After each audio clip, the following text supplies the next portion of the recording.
Ito pala ang laman ng episode na ito. Tinuloy pa rin namin ang pag-aayos nitong aming harapan. Aksidente rin naming nadiskubre na kapag naghukay ka dito sa likuran, meron kang buhanging matatagpuan. At agaran nga natin itong hinanapan ng paggagamitan. Isa nga dito ay gawing beach vibe ang ating kapaligiran. Tapos kung naniniwala ka sa benepisyo ng ehersisyo, meron din akong ibabahagi sa'yo. Simpleng crates ng saging na basura na para sa iilan. Patuloy natin itong gagawing makabuluhan. May 2024, nung gumawa kami ng malaking desisyon na iwanan ang buhay namin sa Metro Manila sa kagustuhang masimula ng paglalahad ng sariling istorya kasama ang munting pamilya dito sa isla.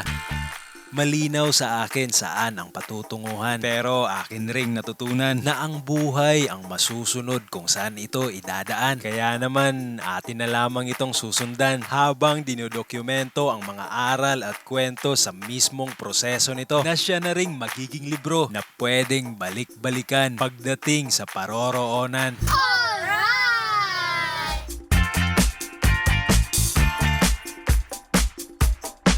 Isa hanggang 2 oras ang nilalaan naming lakas. At mula nga sa ganito, sa loob ng 8 araw na trabaho, kahit paano ay nabago natin ang itsura nito. At sa episode nga na ito ay itutuloy natin itong proyekto.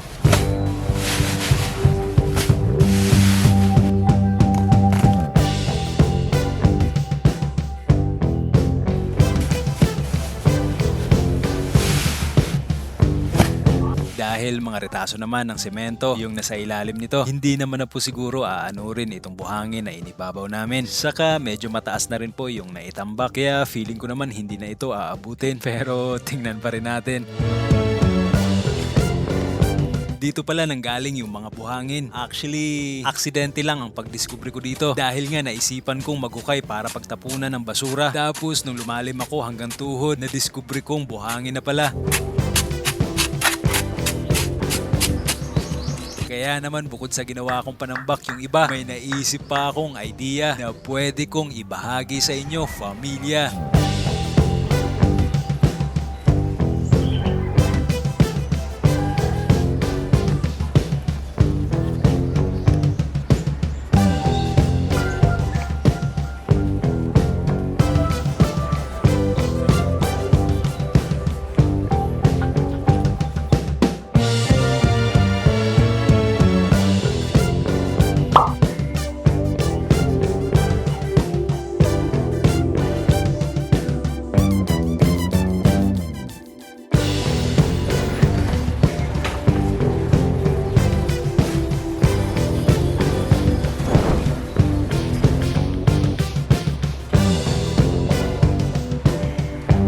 Sa ilang araw kong tuloy-tuloy na pagbubuhat ng mabigat, nanumbalik ang pakiramdam na naging dahilan bakit ko nagustuhan at ginawa ng higit dekada ang bodybuilding. At sa gagawin ko ngang commitment sa inyo na makapag-upload at least isang episode bawat linggo, kakailanganin ko ring mag-ehersisyo para manatiling malakas ang katawan at ang isipan.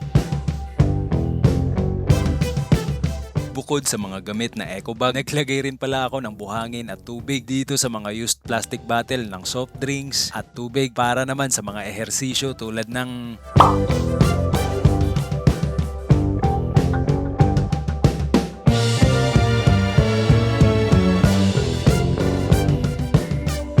pwede mo siyang gamitan ng lumang belt bag.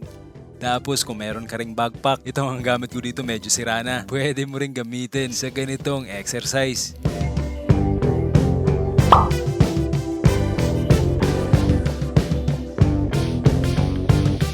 Kung meron ka namang gamit na gulong ng motor, hatiin mo lang sa 4, then kunin mo yung 2. Tapos magtayo lang ng 2 matibay na kahoy na nakadepende sa lapad ng balikat yung pagitan, at pwede mo na rin gawin ang ganitong exercise.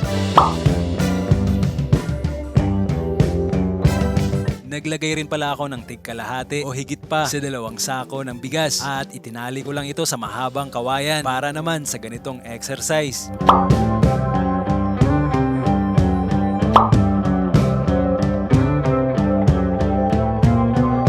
Late Lately ko lang fully na-realize na malaki ang pinagkaiba ng pakiramdam nung wala at merong regular na ehersisyo. Kahit kasi higit dekada ko siyang ginawa, ang intention ko naman noon ay magandang pangangatawan. Iba rin pala kapag ang focus mo ay magandang pakiramdam at bonus na lang ang magandang katawan. At sa ngayon, hindi ko afford ang gym membership dito sa isla. Kaya ito na lang muna pansamantala. At the same time, pwede rin pala namin maging banding to mag-ama.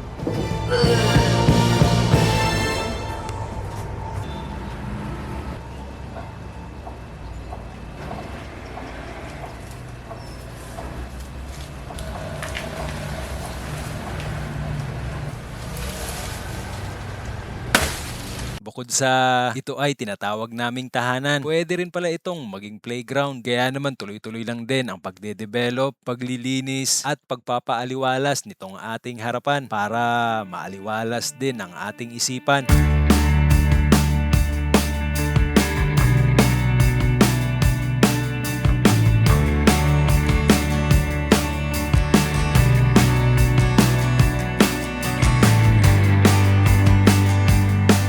Inilipat na nga lang namin sa ibang area yung mga laglag na bunga ng niyog na tumubo na. Total, hindi na rin naman siya mabibigyan ng sapat na espasyo rito dahil meron ng malalaking puno ang nauna. Tapos, palitan na lang natin ng ibang halaman na kaya pang makasurvive sa natitirang maliit na space. Though, hindi ko lang alam ano exactly ang tawag dito. Pero narinig ko kay Lola noon, saging-saging ang tawag niya dito.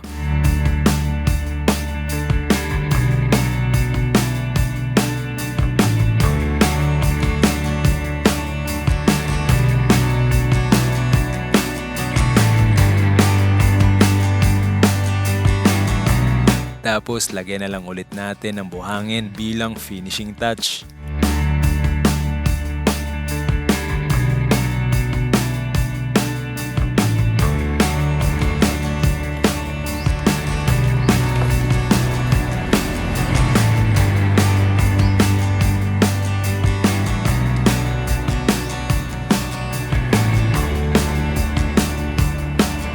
Binaba nga rin namin itong creek para bawasan ang basurang masakit sa mata. Kaso hindi agad namin napalitan ang direksyon ng camera.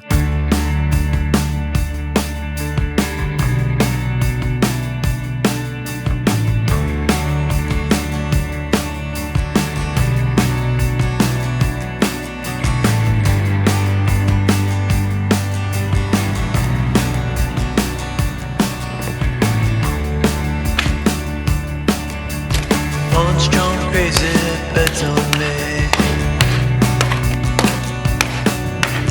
Back mid scroll, I'ma get an arcane.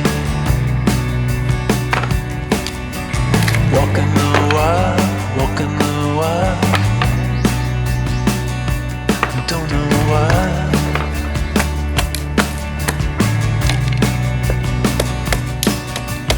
Cosplay cowgirls and number. Marami pala tayo na hinging kahoy na crates na pinaglalagyan ng saging mula sa ating kapitbahay na nagtitinda ng prutas na si Ate Inday. And actually, para sa akin, tapos na sana sa part na ito. Kaso may naisip si Mama na idea. And kayo na lang po ang humusga kung ito ba ay maganda o maganda. I don't mind the hustle and the tussle. I don't mind the grind. I don't mind pretending we don't see these signs. I don't mind the hustle and the tussle. I don't mind the grind. You and me dancing on the Gideon time. On the Gideon time. Try to unplug it, turn it back on. Try to unplug, but the feeling's gone. Walking the wild. Mga parte nga lang ito ng crates, yung dalawang matibay na gilid ang ginamit natin para magsilbing cute na bako. Tapos tatalasan lang yung mga mahahabang parte na siya namang ibabaon para merong matibay na pagkakapitan. Tapos talian lang nitong kable na mapupulot dito kahit saan. I don't mind the hustle and the tussle. I don't mind the grind. I don't mind pretending we don't see these signs.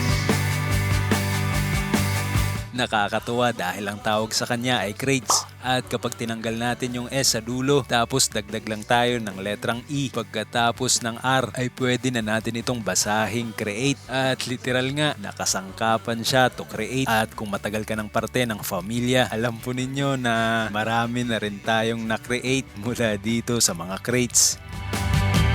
I don't mind the hustle and the tussle. I don't mind the grind. I don't mind pretending we don't see these signs. I don't mind the hustle and the tussle. I don't mind the grind.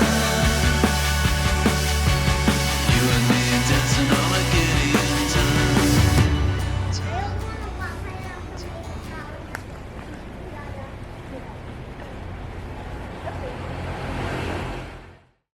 Sa ngayon po ay ito na ang resulta ng higit taon naming pagtira dito sa ipinahiram sa aming area. Sabi ko nga po sa umpisa na sa ngayon ay wala akong sapat na pera para i-renovate ito. Ang meron lang ako at ang pamilya na kasama ko ay lakas para linisin at ayusin kung ano yung pwedeng ayusin para safe ito na matirhan ng isang pamilya.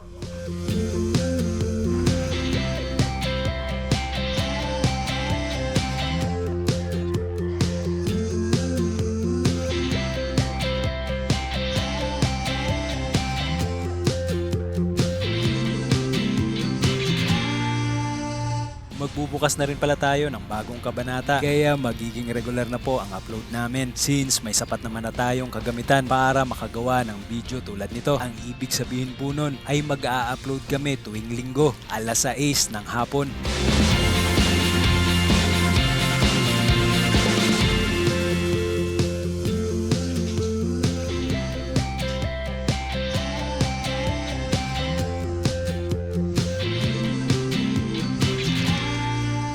Marami pa po kaming hindi na kukwento sa inyo at alam kong malayo pa itong paglalakbay na ito. Kaya kung may katanungan po kayo o mga bagay na gusto nyo pong malaman tungkol sa amin o kaya dito sa isla, ay mag-iwan lang po kayo ng comment sa baba nitong video dahil pwede po naming sagutin lahat o kaya pwede rin naming isama sa mga susunod naming episode.